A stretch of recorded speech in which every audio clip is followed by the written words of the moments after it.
What were you doing before WikiLeaks? I've been a journalist for 20 years, mostly in the broadcasting area in Iceland for the private television station and the national broadcasting service of Iceland.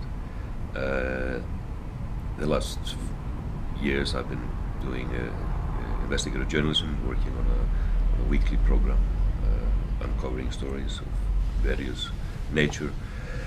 How did you enroll into WikiLeaks? How it happened? WikiLeaks became a household name in Iceland. It was a sensational story in the Icelandic community. I was working on that document basically, and at that time the bank tried to get the information off the website. When they were not able to, they got a court order and a gag order on my reporting, which was absolutely absurd. It was lifted a few days later, but it showed all the elements of WikiLeaks. But the absurdity, of course, was that I was banned and my television station from reporting on a material that was available to everybody on the internet. A few months later, Julian was in Iceland and we met and befriended.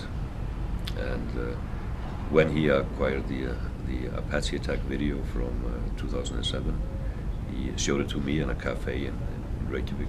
And he said, "Kristinn, I gotta show you something." And he told me briefly that this entailed the killing of 2 journalists from Reuters in Baghdad. But then he just clicked play and flipped over the computer. And I was shocked, of course, to see this. And I remember I told him, this is of historical value. It's probably the most important visual material to come out of Iraq, the Iraq War.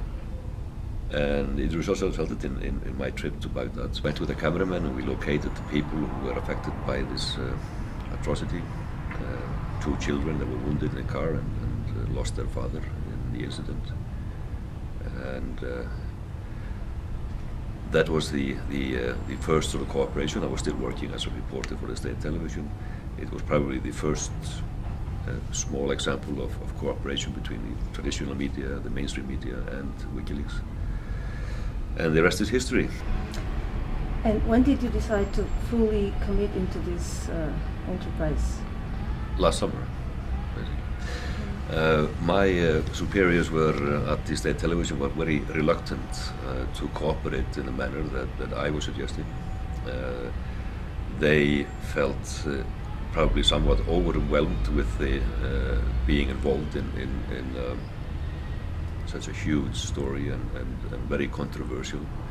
It was a state broadcaster, a rather conservative institution. But in my mind there was I would rather work on this. This was a once-in-a-lifetime opportunity.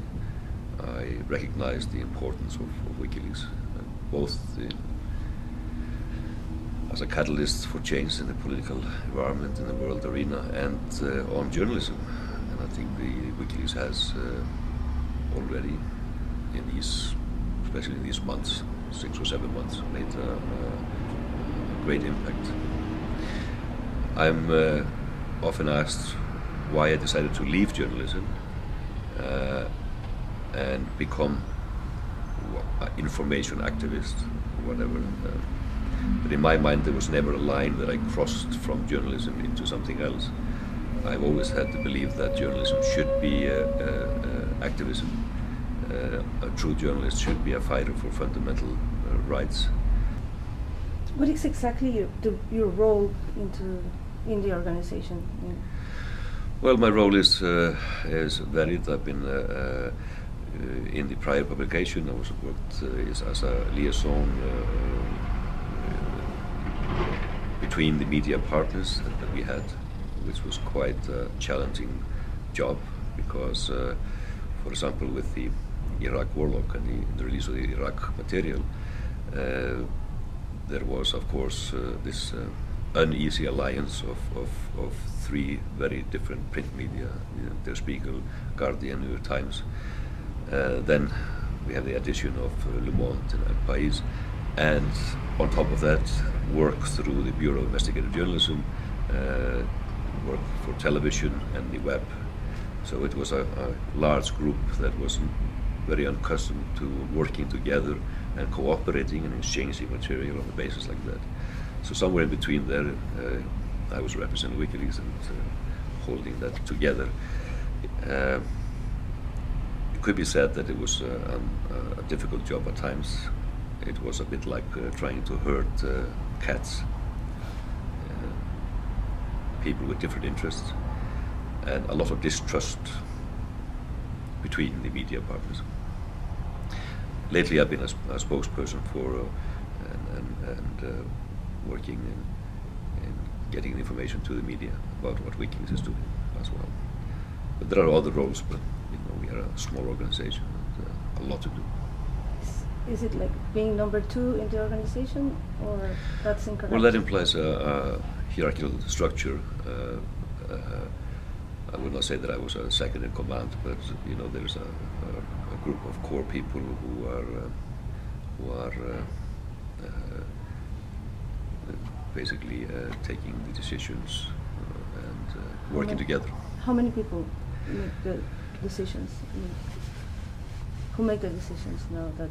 Well, Julian, of course, is the editor and makes the final decision. But for example, when he was not available and was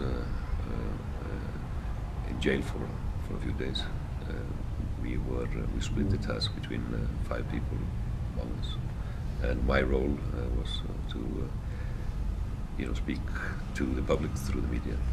Under these circumstances, how do you manage to keep everything organized? And so we communicate through secure chat lines in encrypted chats. That is probably unique, and it gives the impression that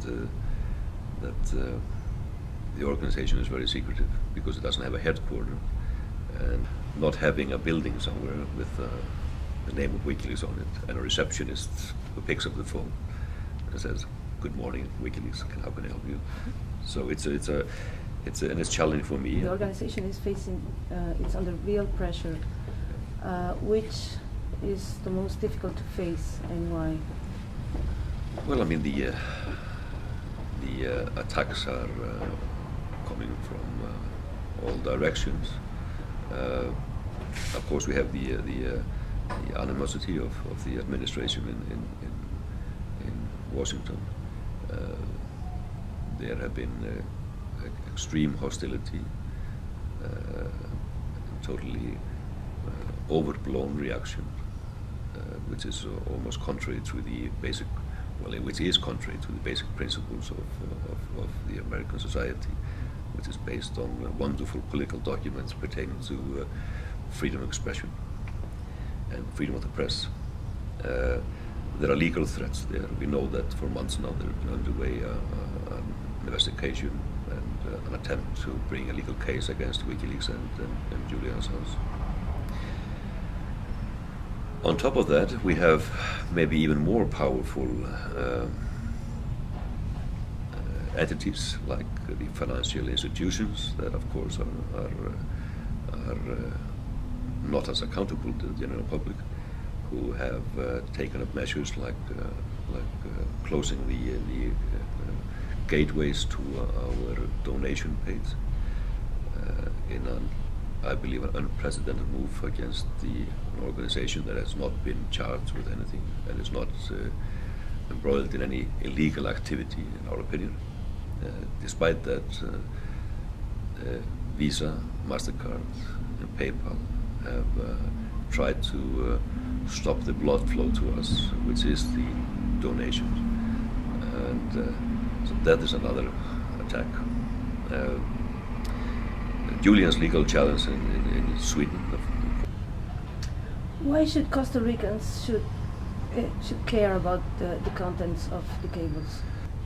Well, the cables are showing the attitude of the administration towards the government and information that has been compiled on the internal dealings within Costa Rica. Of course, it's a one-sided view, but in my mind there is no doubt that this is something that it should be in the public domain in Costa Rica. Well, would you say to people who say that the cables don't reveal anything new? Well, I mean, that's basically a factually wrong argument, and I've heard this before. This was one of the first reactions when the cables were material based on the cables came out, that this was nothing new. This was something that everybody knew. Well, this confirmed something that others knew at the time, but it also revealed new information. Or, for example, that China was ready to cut its support of North Korea, and that Beijing could foresee the unification of Korea under Western control. We do not know the deep animosity of Arab leaders towards Ahmadinejad. So these are just a few examples. Why did you decide to spread the cables through partners in every country?